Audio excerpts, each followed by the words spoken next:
Hello everyone, आप सभी का वेलकम है दृष्टि यूजीसी नेट जेआरएफ प्लेटफॉर्म पर। मैं मनीष आप सभी का वेलकम करता हूं। दोस्तों, आज के सेशन में हम आप सभी के लिए न केवल एक हमारा जो नया दिसंबर के लिए बैच लॉन्च हो रहा है उसके बारे में बात करेंगे, बल्कि पूरी एक क्या की स्ट्रेटजी होनी चाहिए, कैसे आपको तैयारी करना है, क्या कुछ क्वालिफिकेशंस आपकी होनी चाहिए, उन सब चीज़ों पर डिस्कस करेंगे ब्रीफ में बहुत अच्छे से, क्योंकि ये बेसिक इन्फॉर्मेशन आपके लिए बहुत ज़्यादा ज़रूरी है आपके सफलता के लिए, आपके नेट जेआरएफ क्वालिफिकेशन के लिए, और साथ ही साथ आप बेहतर परिणाम सुनिश्चित कर सकें उसके लिए। तो चलिए स्टार्ट करते हैं सेशन। तो सबसे पहले यह है कि आप सभी को पता है कि पढ़ तो सभी लोग रहे, लेकिन एक बेहतर स्ट्रेटजी के बिना काम नहीं हो पाता है, क्योंकि बेहतर स्ट्रेटजी, स्मार्ट स्ट्रेटजी ही आपकी सफलता की सही रणनीति हो सकती है। क्योंकि इसके बिना अगर आप जब भी काम करेंगे तो हार्ड वर्क के साथ स्मार्ट वर्क भी बहुत जरूरी है, क्योंकि बहुत ज़्यादा हार्ड वर्क जो है वो उतना काम नहीं आता जितना हार्ड वर्क के साथ स्मार्ट वर्क कर लिया जाए तो आपका ज़्यादा सफलता का जो चांस है वो बढ़ जाता है। तो सबसे पहले कुछ बेसिक चीज़ें हैं जो हम जान ले। तो सबसे पहले कि यूजीसी नेट की पात्रता मानदंड क्या है, एलिजिबिलिटी क्राइटेरिया क्या है। तो जिस भी विषय में, मान लेते हैं कि आप सोशियोलॉजी में एग्जाम देना चाहते हैं, आप हिस्ट्री में देना चाहते हैं, इकोनॉमिक्स में देना चाहते हैं, पॉलिटिकल साइंस में देना चाहते हैं, ज्योग्राफी में देना चाहते हैं, या किसी भी विषय में जो भी यूजीसी या एनटीए ने तैयार किया है पूरा स्ट्रक्चर उसके अंतर्गत, तो उसमें आपका मास्टर्स होना बहुत ज़्यादा जरूरी है, यानी कि आपने उसमें एमए किया हो, ठीक, हिंदी में स्नातकोत्तर आपने किया हो, है ना। तो मास्टर डिग्री में अगर आप जनरल कैटेगरी से आते हैं तो कम से कम आपके 55% मार्क्स चाहिए, और ये पूरे 55% होने चाहिए, ठीक है। ये 55% मार्क्स के बिना काम नहीं चलेगा, आप इस एग्जाम को नहीं दे पाएंगे। लेकिन अगर आप आरक्षित वर्ग से आते हैं, ठीक है, तो आरक्षित वर्ग में ये जो क्राइटेरिया है ये 50% का रखा गया है कि 50% के क्राइटेरिया के साथ आपके जो है एग्जाम देने की जो एलिजिबिलिटी है वो कंप्लीट हो जाती है, ठीक है। अब जो अंतिम साल के छात्र हैं, अंतिम वर्ष के छात्र हैं, उनके लिए क्या जो है कंडीशंस हैं।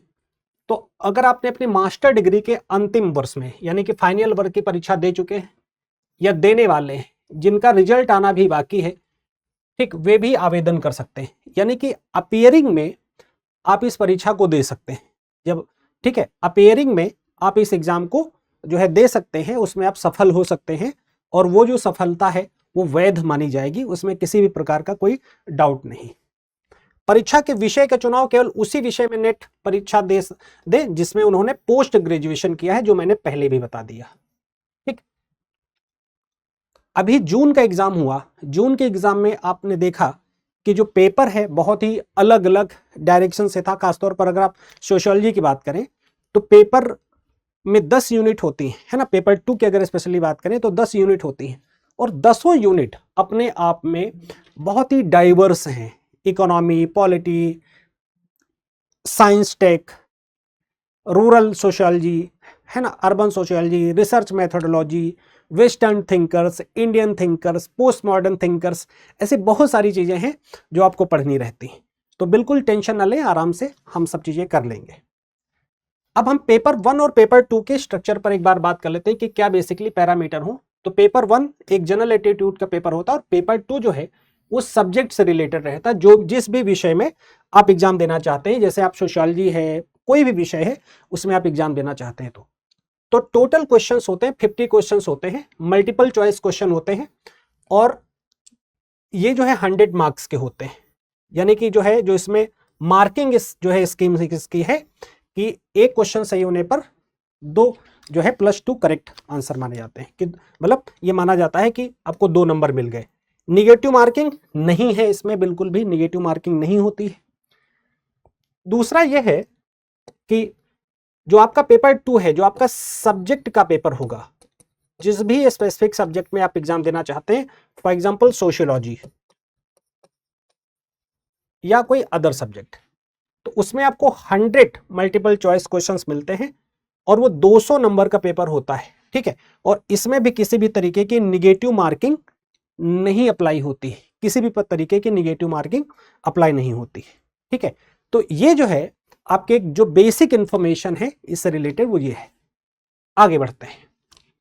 अब स्ट्रेटजी और इनसाइट्स आपके लिए क्या हूं, उस पर हमें बहुत अच्छे से ध्यान देना है। स्ट्रेटजी और इनसाइट आपकी ये होनी चाहिए कि जैसे आप पर्टिकुलर, मैं अपने विषय का बताता हूँ, सोशियोलॉजी विषय में है आप हैं, तो थिंकर्स की बुक लिस्ट आपको जरूर पता रहनी चाहिए। जो थिंकर्स हैं, खासतौर पर वेस्टर्न थिंकर्स, इंडियन थिंकर्स, पर्यावरण से जुड़े थिंकर्स, फेमिनिज्म से जुड़े थिंकर्स हैं, है ना, उनकी आप बुक लिस्ट बनाएं और उनके कीवर्ड की एक आप डायरी बनाकर रखें। कीवर्ड की आपकी एक डायरी होनी चाहिए। इससे क्या होता है कि परीक्षा में सबसे ज्यादा सवाल सीधे पूछे जाते हैं। और ये पुस्तक किसने लिखी, ये अवधारणा किसने दी, ठीक है, लेकिन वो जो कोर कंसेप्ट है आमतौर पर क्या होते हैं, परीक्षा में प्रेशर में हम कंफ्यूज हो जाते हैं। तो उससे जो है बचने में जो है हमें ये सफल करती है। इसके लिए उपाय यह है कि हम एक पतली नोटबुक बना लें, उसमें हर थिंकर जैसे मर्टन, पार्सन्स या एंथोनी गिडिंग्स है उसका नाम लिखें और उसको मल्टीपल रिवीजन में हम रखते चलें। एक तो ये है। दूसरा, कई बार क्या होता है कि इंग्लिश के, अंग्रेजी के जो टर्म है, जैसे इस बार जो पेपर हुआ, जून का पेपर हुआ, उसमें कई बार क्या हुआ कि, या अदर जो एग्जाम भी होते रहते हैं जो है, उनमें क्या रहता है कि जो कई बार जो टर्म है हिंदी के, जो टर्म वो इतने ऐसे लगते हैं कि इनको हम जानते नहीं, बहुत ही कठोर शब्द होते हैं, बहुत ही मतलब ना सुने जाने वाले शब्द होते हैं। ठीक है, तो उनके लिए क्या होता है, इंग्लिश में वो बड़े आसान से लिखे रहते हैं। अब जैसे अलगाव शब्द है, तो अलगाव के लिए विरचना लिख देंगे। अब आदमी अलगाव पढ़ता आया है, उसको लगता है विरचना क्या आ गया, ये तो मैंने सुना ही नहीं। बाद में पता चलेगा कि ये तो इंग्लिश में देखने पर तो ये तो एलिनेशन ही था।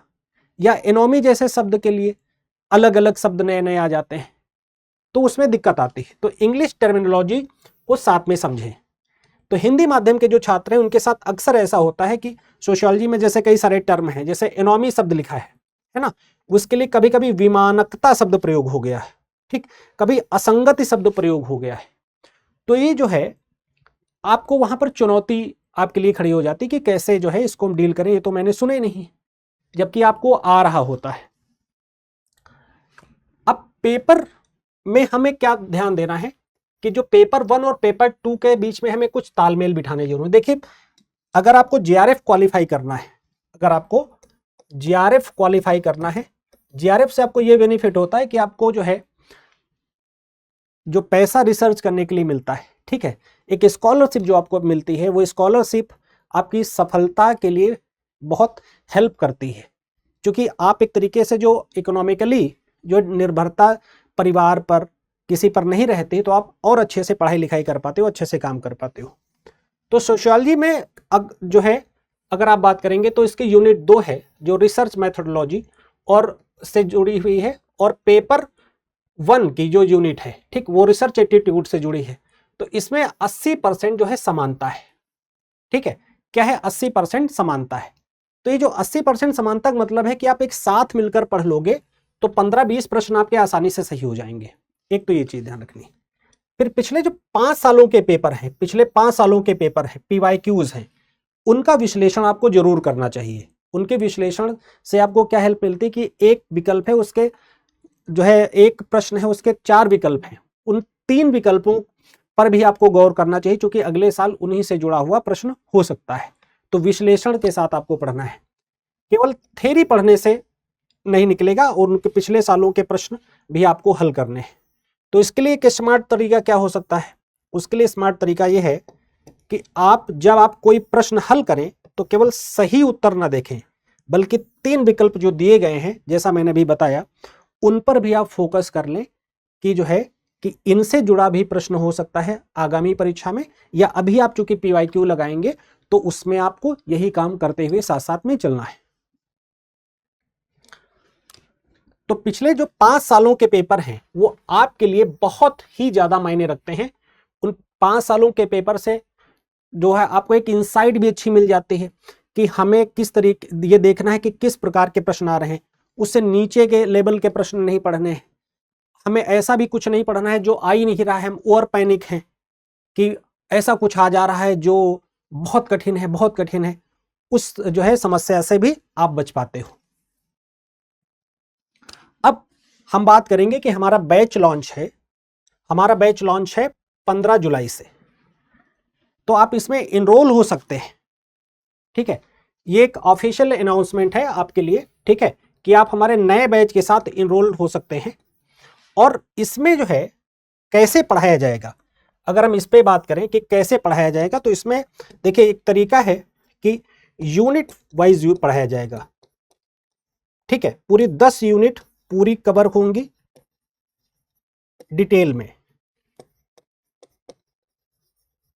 डिटेल्स में कवर होंगी, पहली चीज। दूसरी बात है कि जितने भी यूनिट हैं, अगर मान लेते यूनिट 1 कंप्लीट हो गई, तो यूनिट 1 कंप्लीट होने के बाद पिछले सालों में जितने भी पीवाईक्यू आए हुए हैं, जितने भी उससे रिलेटेड पीवाईक्यूज हैं, हर पीवाईक्यू पर गहन चर्चा हम करते हैं। ठीक है, और हमारी सारी फैकल्टीज करती है, तो उस पर जो है आप उस पीवाईक्यू से आपको जो है बेनिफिट होगा।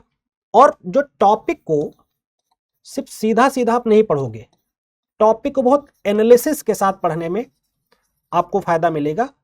ठीक है, क्योंकि आफ्टर ऑल आप बाद में रिसर्च करोगे, बाद में असिस्टेंट प्रोफेसर बनोगे, तो विषय का जो है गहन अध्ययन यहां पर आपको करना होता है। तो एनालिसिस के साथ पढ़ने में ही जो है आपको सफलता आसानी से सुनिश्चित हो सकती है।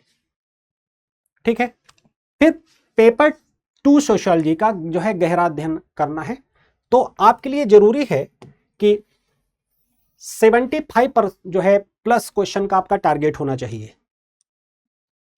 75 प्लस क्वेश्चन का आपका टारगेट होना चाहिए कि इतने प्रश्न हमको करने हैं सही, तब जाकर आप जीआरएफ के जो है श्रेणी में आ सकते हो। तो पेपर 2 आपके पोस्ट ग्रेजुएशन का विषय है, इसलिए इसमें सतही ज्ञान तो बिल्कुल जो है उसे काम नहीं आएगा। जैसे होता ना कि एग्जाम लास्ट मोमेंट पे दे दिया, कुछ पतली कुंजी टाइप की बुक ले ली, उससे पढ़ लिया, पास भी हो गए, नंबर भी आ गए।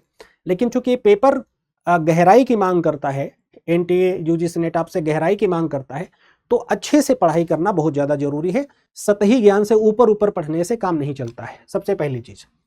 दूसरा यह है कि बहुत सारे प्रश्न हैं जो कथन कारण के पूछे जाते हैं, बहुत सारे क्वेश्चन हैं जो आप पूछे जाते हैं क्रोनोलॉजिकल ऑर्डर। ठीक है, जो क्रोनोलॉजिकल ऑर्डर है उससे भी जुड़े बहुत सारे प्रश्न पूछे जाते हैं, तो उनमें जैसे बुक्स हैं, थिंकर्स से जुड़ी चीजें हैं, ठीक है, आइडियोलॉजी से जुड़ी चीजें हैं, तो उनको आपको पता रखना जरूरी है। तो इसके लिए स्ट्रेटजी सही क्या है कि 100 प्रश्नों में से कम 70 से 75 प्रश्न सही करने का हमें टारगेट रखना है। इसलिए जरूरी क्या है, और 70 से 75 प्रश्न इतने हल्के में नहीं सही हो जाएंगे, तो उसके लिए सही स्ट्रेटजी क्या है कि आप हमेशा मूल स्रोत पढ़ें, अच्छी बुक्स पढ़ें, अच्छे गाइडेंस में पढ़ें। तो गाइड बुक पढ़ने के बजाय अपने विषय के जो मुख्य विचारक हैं, ठीक है, थिंकर्स हैं, मानक जो किताबें स्टैंडर्ड बुक हैं, जो टेक्स्ट बुक हैं, उनको जो है अध्ययन करना जरूरी है। ठीक है, सतही किताबों से पढ़ने से लाभ नहीं होगा, तो आप अच्छी क्लासेस में जरूर जुड़ें। फिर टाइम मैनेजमेंट और मॉक टेस्ट भी आपको देना चाहिए, क्योंकि परीक्षा जो है पूरी तरह से कंप्यूटर आधारित है। तो चूंकि परीक्षा कंप्यूटर आधारित है और जो है आपको एक ही बार में पूरा पेपर करना होता है, उसमें कोई ब्रेक नहीं होता है। तो जब ब्रेक नहीं है आपके पास, तो इसलिए समय का सही उपयोग करना है।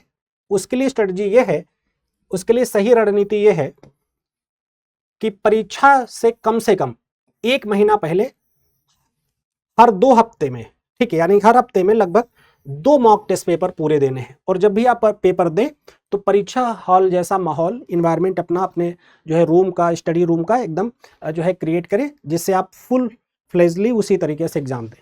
ठीक है, तो पेपर 1 और पेपर 2 एक साथ होते हैं, तो टाइमर लगाकर सॉल्व करें। इससे आपको क्या होगा कि आप जो पूरे प्रश्न हैं, आप प्रश्न पढ़ पा रहे हैं कि नहीं पढ़ पा रहे हैं, ठीक है, और उनको सही से समझ पा रहे हैं कि नहीं समझ पा रहे हैं, वो जो भी समस्या है वो पहले ही मॉक टेस्ट में वो सॉल्व हो जाएगी, ताकि परीक्षा में आपको किसी भी तरीके से दिक्कत नहीं आए। ठीक है, फिर अब हम लोग बात करेंगे कि अपने कोर्स के बारे में, कि कोर्स फीचर और ओवरव्यू क्या है। ठीक है, तो हमारी जो क्लासेस होने वाली है 15 जुलाई से, उसमें हमारी डेली लाइव क्लास होगी। ठीक है, डेली लाइव क्लास होगी, इंटरेक्टिव क्लासेस हैं, बहुत ही अच्छे ढंग से सभी टीचर्स पढ़ाएंगे। आपके सभी प्रश्नों का जवाब कमेंट बॉक्स के माध्यम से आप यहाँ पर दिया जाएगा। इसमें भी आप जो भी प्रश्न पूछोगे जवाब दिया जाएगा, और प्रश्न को किसी भी टॉपिक को इतना विस्तार से बताया जाएगा कि उसकी संभावना ही प्रश्न की लगभग ना के बराबर रहेगी। ठीक है, फिर आपको क्लास रिलेटेड मटेरियल भी जो क्लास में पढ़ाया जाएगा उसका आपको पीपीटी नोट्स पीडीएफ वो भी आपको मिल जाएगा। फिर रेगुलर बेसिस पर वर्चुअल डाउट सेशन भी होते रहेंगे कि अगर आपका कोई डाउट फिर भी रह जाता है तो उसके लिए हम आपसे डायरेक्ट संपर्क में रहेंगे, जिसमें आपका कोई भी सवाल है उसके का समाधान किया जाएगा। इसके अलावा भी कोई भी प्रॉब्लम आ रही है पढ़ने में, प्लान बनाने में, हर एक चीज़ के लिए हम लोग रेडी रहेंगे। फिर डेडिकेटेड एकेडमिक सपोर्ट आपको मिलता रहेगा। ठीक है, तो किसी भी तरीके की समस्या आपको आने वाली नहीं है। तो ये सारी चीज़ें आपके लिए रहेंगी। अब हम आपको बताना चाहेंगे कि जो हमारी क्लासेस हैं उसके लिए आप दृष्टि टीचिंग एग्जाम गूगल पर जाकर टाइप करेंगे, ये हमारा एप्लीकेशन है, उसको आप डाउनलोड कर लीजिए।